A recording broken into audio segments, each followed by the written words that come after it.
வணக்கம். இது நிலா கிச்சன். இன்றைக்கி நாம் ஒரு இன்ட்ரெஸ்டிங்கான ரெசிபி பார்க்க போகிறோம். லெஃப்ட் ஓவர் பனானா வச்சு ஒரு ஹல்வா. ரொம்ப ஈஸியான, அதே டைமில் ரொம்ப டேஸ்டான ஒரு ஹல்வா. இதுக்கு ரொம்ப இன்க்ரீடியண்ட் எதுவுமே கிடையாது.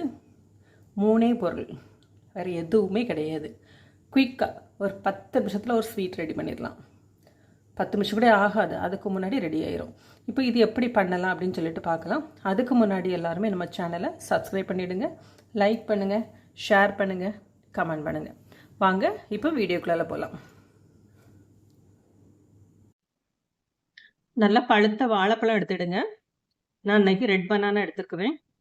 இப்போ இது தோலை எடுத்து கட் பண்ணி மிக்ஸி ஜாரில் அரைச்சிக்கிடுவோம்.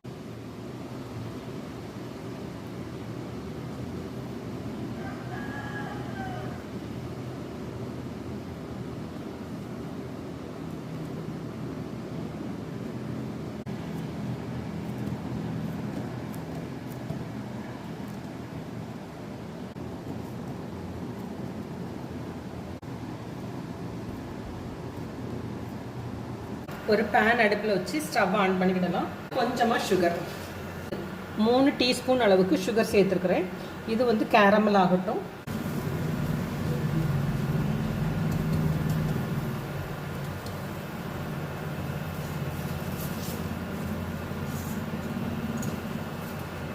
சுகர் நல்லா மெல்ட் ஆயிட்டு கொஞ்சமாங்கிறதுனால கொஞ்சம் மிக்ஸ் பண்ணி விடுங்க. இல்லைன்னா மொத்தமாக கிடக்கிறது கலர் வராமையும், தனியாக இருக்கிறது ரொம்ப கரிஞ்சும் போயிடும். நல்லா லைட் கலர் கேரமல் வந்தால் போதும். ஒரு ஹனி கலர், அந்த கேரமல் பண்ணச்சில் அந்த லுக் வைஸ் கொஞ்சம் நல்லாயிருக்கும். 2 டீஸ்பூன் அளவுக்கு தண்ணி.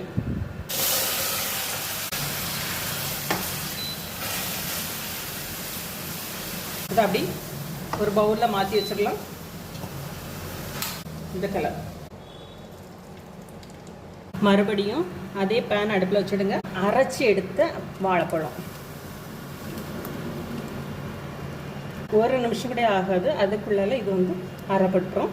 சின்ன சின்ன கட்டி இருந்தாலும் ஒன்றும் இல்லை. 1 டேபிள் ஸ்பூன் அளவுக்கு நெய் விட்டுடுங்க.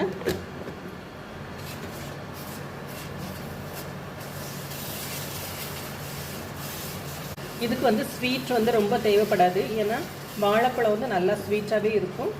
கொஞ்சமாக நம்ம ஸ்வீட் சேர்த்தா போதும். ரொம்ப ஒரு ஈஸியான, அதே டைமில் நல்ல ஒரு அரோமேட்டிக்காக ரொம்ப டேஸ்டான ஒரு sweet, instant sweet. Left over bananas எல்லாமே இதே மாதிரி ஈஸியாக பண்ணிக்கலாம்.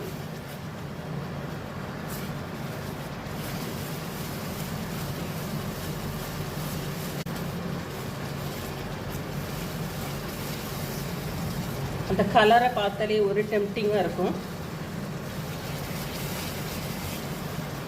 ஒரு கெஸ்ட்டு வந்துட்டாங்கன்னா எல்லார் வீட்லேயும் கண்டிப்பாக வாழைப்பழம் எப்போவுமே இருக்கும். ஒரு கெஸ்ட்டு வராங்க அப்படின்னாலே டக்குனி நம்ம பண்ணிடலாம். இது வரைக்கும் நான் ஸ்பூன் அளவுக்கு தான் நெய் விட்டுருக்குறேன். நேந்திரம் பழத்தில் நீங்கள் பண்ணுறதா இருந்தால் இதை விட கொஞ்சம் சுகர் ஜாஸ்தியாக பிடிக்கும். இது செவ்வாழை கொஞ்சம் கம்மியாக தான் பிடிக்கும். செவ்வாழை நல்லாவே ஸ்வீட்டாக இருக்கும். பூவம்பழத்தில் பண்ணிங்கன்னா அதுக்கு கொஞ்சம் ஸ்வீட் கொஞ்சம் அதிகமாக தேவைப்படும். பூவம்பழத்தில் ஒரு லிட்டில் புளிப்பு இருக்கும். அதனால அந்த சுகர் கூட ஒரு டீஸ்பூன் 2 டீஸ்பூன் தான் டிஃப்ரெண்ட் வரும், ரொம்ப இல்லை. பழம் நல்லாவே வெந்து வந்துடுச்சு. உங்களை பார்த்தா தெரியும், தண்ணி எல்லாமே விட்டுச்சு. அது அந்த பழம் கட் ஆகுது பார்த்தீங்களா? அந்த ஒரு ஃப்ளோ இல்லாமல் அந்த பழம் அப்படி கட் ஆகும். இப்போ இந்த ஸ்டேஜில் இதுக்கு தேவையான அளவுக்கு சுகர் சேர்த்துடலாம். 2 3 4 ஒரு 5 டீஸ்பூன் அளவுக்கு நான் சுகர் சேர்த்துக்கிறேன். ஏற்கனவே 2 டீஸ்பூன் அளவுக்கு நம்ம கேரமல்ஸ் பண்ணி வச்சுக்கிறோம்.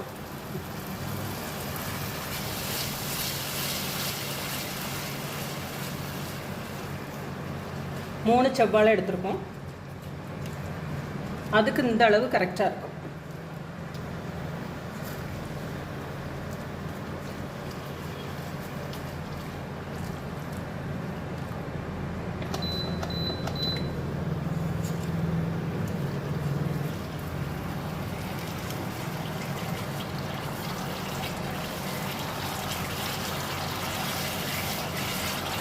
ஆர்டிஃபிஷியலாக எந்த ஒரு கலரும் சேர்க்க போகிறது இல்லை.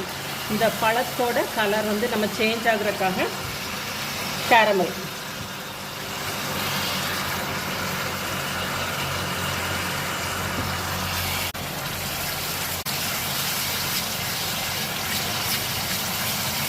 உங்களுக்கு என்ன கலர் டார்க்காக வேணும் அப்படின்னா மொத்தமாக அவ்வளோ சுகருமே கேரமல் பண்ணிவிடுங்க. ஹனி கலர் எனக்கு இந்த ஒரு மைல்டான கலர் போதும் அப்படிங்கிறனால நான் 2 டீஸ்பூன் அளவுக்கு சுகர் மட்டும் கேரமல் பண்ணியிருக்கிறேன். நாம் ஏற்கனவே 1 டீஸ்பூன் அளவுக்கு கீ சேர்த்துருக்கோம், நல்லா ஃபுல்லாகவே சேர்த்தோம். இப்போ இன்னும் 1 டீஸ்பூன் அளவுக்கு கீ சேர்த்துருவோம். ரொம்ப கீ தேவைப்படாது. அதேமாரி ஃப்ளேவருக்காக நம்ம வந்து ஏலக்காய்லாம் சேர்க்க வேண்டிய அவசியம் இல்லை, ஏன்னா பனானாவே நல்ல ஃப்ளேவராக இருக்கும்.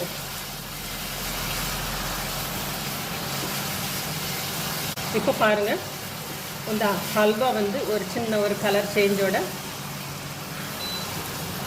பாருங்கள் விட்டால் கட் ஆகுது. இதுதான் ஸ்டேஜு. அது நெய் கூட வெளியில் வர ஆரம்பிச்சிச்சு. அந்த பாருங்கள் ஹல்வாவை விட்டால் அப்படியே கட் பண்ணோம். இந்த ஸ்டேஜில் இதை வந்து ஆஃப் பண்ணிடலாம். சரிதா? பாருங்கள் எவ்வளோக்குள்ள ஒட்டாமல் வந்துச்சுன்னு. இதுதான் ஸ்டேஜ். இப்போ இந்த ஸ்டேஜில் ஹல்வாவை வந்து ஆஃப் பண்ணிடலாம். அந்த ஒரு ஃப்ளோ இல்லாமல் அப்படி கட் பண்ணோம் துண்டா. நீங்கள் சாப்பிட்றதுக்கு இது வந்து கரெக்டான பதம். நம்ம விட்ட நெய்யில் பாதி நெய் வெளியில் வந்துடுச்சு. ஹல்வாவை அப்படி விட்டால் அந்த தூக்கி போட்டு அப்படி நிற்கும்.